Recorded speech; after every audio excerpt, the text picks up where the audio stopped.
Professor Kodandaram sir అని ఉంటుండే యాదకుండా కేసీఆర్ ప్రభుత్వం ఏం చేసినా తప్పే. ప్రాజెక్టు కట్టినా తప్పే, బడి కట్టినా తప్పే, గుడి కట్టినా తప్పే, రోడ్ వేసినా తప్పే, కంపెనీలు పెట్టించినా తప్పే, ఉపాధి చూపించినా తప్పే, ఇట్లా తుమ్మినా తప్పే, దగ్గినా తప్పే అని ఊకే మీడియా ముంగడికి వచ్చేటోడు. మరి ఇప్పుడు సారేమన్నా కాంగ్రెస్ పాలన అయిపోయే వరకు కుంభకర్ణ నిద్రలకు జారకుండా లేదంటే సుప్త చేతన అవస్థలకు పోయిందా అన్న అనుమానాలు వస్తున్నాయి కోదండరాం సారు అండ్ కో మేధావుల తీరు చూస్తుంటే. ఆల్ ఇండియా అపర మేధావి తెలంగాణ విజ్ఞాన ఖని ప్రొఫెసర్ కోదండరాం సారు ఏడ కుంభకర్ణ నిద్ర పోతుండని చాలా మందికి అనుమానాలు వస్తున్నాయి. కాంగ్రెస్ ప్రజాపాలన వచ్చిన కాంచెల్లి సారేడ సుప్త చేతనావస్థలకు పోయి వండుకుండాను అడుగుతుండ్రంతా.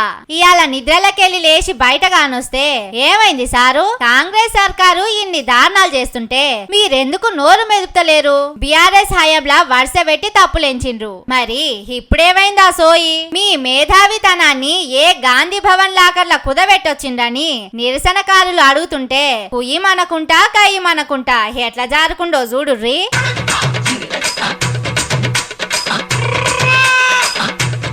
మేధావి అన్నప్పుడు అన్నిటి మీద మాట్లాడాలి కదా. కాంగ్రెస్ సర్కారు ఇంతగానం పబ్లిక్ ను కాల్చుగా తింటుంటే ఒక్కనాడన్నా నోరెత్తింది లేదు. అడుగుతుంటే మొగం సాటేసుకొని జారుకోబట్టే. ఎట్లా సారు, ఇదేనా పెద్దరికం అంటే, ఇదేనా మేధావితనం అంటే అని మస్తుగా గరమైతుండ్రు కోదండరాం సారు ఎవ్వరం చూసినోళ్ళు.